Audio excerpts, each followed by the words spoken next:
பாரு லாரி பாரு எப்படி வர்றாரு பார்த்தீங்கல்ல.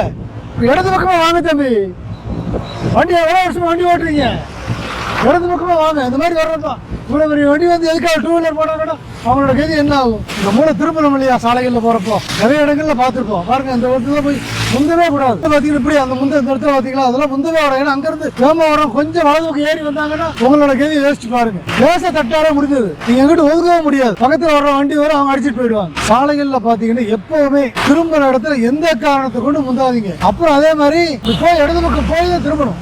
இவங்களும் பாருங்க இந்த மாதிரி இடத்துல பார்த்தியா, அது மாதிரி முந்தவே கூடாது. போய் அந்த மாதிரி முழுசா போய் இடது பக்கம் போய் வலது பக்கம் திரும்பினா தான். ஏன்னா ஒரு சிலர் ரொம்ப தூரமா வர்றப்ப இப்படி குறுக்கு இப்படியே போயிடுறாங்க. அந்த மாதிரி போகவே கூடாது சாலைகள்ல. ஏன்னா அங்கிருந்து வர்றவங்க வந்து நேரம் வந்தாங்கன்னா அவங்களுக்கு வந்து பாதிப்பாகி போகும். சாலைகள்ல இந்த மாதிரி திரும்புற இடங்கள்ல எந்த காரணத்தை கொண்டு முந்தாதீங்க. நல்லா இடது பக்கம் போய் அழகா திரும்புங்க. பாருங்க அப்படி இடது பக்கம் நல்லா போய் திரும்பிட்டோம்னா அவங்க வர்றவங்க இப்படியே வந்து இப்படி இடது பக்கம் திரும்பிக்குவாங்க. எல்லாத்துக்குமே வசதியா இருக்கும். சாலைகள்ல போறப்போ கிளிப்பை மாட்டிக்கோங்க, கிளிப்பை மாட்டுங்க ஹெல்மெட்ல. திரும்ப இடத்துல அந்த வண்டியை அந்த பஸ்ஸை முந்த கூடாது. ஏன்னா அங்கிருந்து வர்றவங்களுக்கு தெரியாது, பாத்தீங்களா அவர் முந்துறாரு, அந்த மாதிரி முந்தவே கூடாது. ஆனா ஹெல்மெட்ல கிளிப்பை மாட்டுங்க.